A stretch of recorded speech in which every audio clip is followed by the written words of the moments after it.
Kane, the Saints Ross Lions side, they finished around in the 8 after holding off a fast finishing Port Adelaide at Adelaide Oval. And I thought late in that final term, in the big moments, it was the Saints that really stood up. Yeah, so let's take a look at those. Good evening to you, Sarah. I think they were really resilient today. I thought they defended with their life. Their midfield was extraordinary. And late in the game, they were really organised. These are some of those key moments.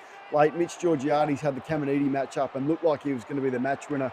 6 marks inside forward 50. But then Sinclair and Wangani Miller were the two across half-back. Sinclair was freed up and played free. And then we see this one from Collard, who takes a really good contested mark and has the best moment of his young career. He's a player with a lot to like. And that was a gutsy win where they defended like their life depended on it. And typical grit from a Ross Lyon coach side.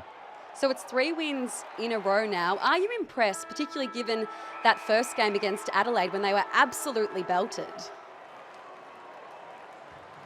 Yeah, they've surprised me with that. I mean, I don't think the opposition has been that strong. That Geelong win was really good, and they held on late after conceding a number of entries. But they're just performing above expectation for me. He's getting the best out of some players that aren't household names. And when he's cobbled together the midfield with some injuries that he's got in there, they did a phenomenal job. So that was a really good win on a ground that's been a bogey ground for them, where they just haven't won on regularly. So I think to travel like that, off the back of the midfield dominance, and also Jack Higgins is in all-Australian form as a small forward. That was a brilliant win.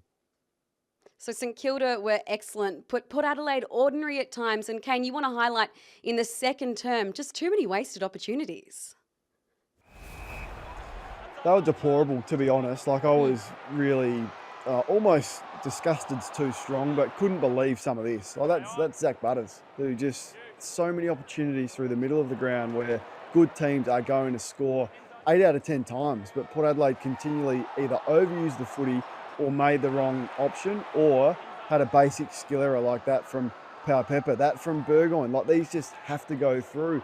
And these are the opportunities. This is one quarter. Like, the amount of opportunities that they had, where they had all the momentum, they had dominance, but the extra handball, the skill error, trying to bring it back and taking the wrong option, which not only cost them with their inability to score, but then the Saints went back and punished them on the way out. They didn't look like a team that was anything other than a bottom 4 side today, Port.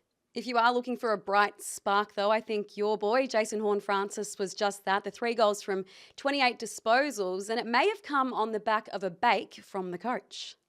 He showed some vision of us in the team meeting that, it's pretty confronting vision when you first see it. Me and Connor aren't doing it, then, other people aren't going to do it either. It's vision that you need to see and you need to have, especially after some tough losses like that.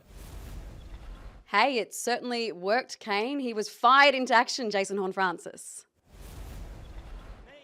Yeah, he's the best player on the ground by a mile, and if he didn't play, Port Adelaide lose this by 8 goals. So I think it's a sign of maturity for him that he's been willing to do the media, which he doesn't often do, put his hand up and say, hey, I wasn't good enough. The coaches put it on me and the captain, 2 of the biggest names in the side, and then to respond like this. Problem was they needed a couple of him because he was so dangerous, 3 goals in the first half, but he was also so brilliant around the footy here. So where best to use him, I still think, is a bit of an arm wrestle for Ken Hinkley and the coaches for Port Adelaide because of this sort of stuff where he can go forward and kick that just amazing goal on half-time and mark. But then late in the game, he was more midfield than he was forward. I perhaps thought they should have moved him forward, but there's no right or wrong answer. But just love the response from him because he was under fire and had rightly copped his fair share of criticism in the first 3 weeks.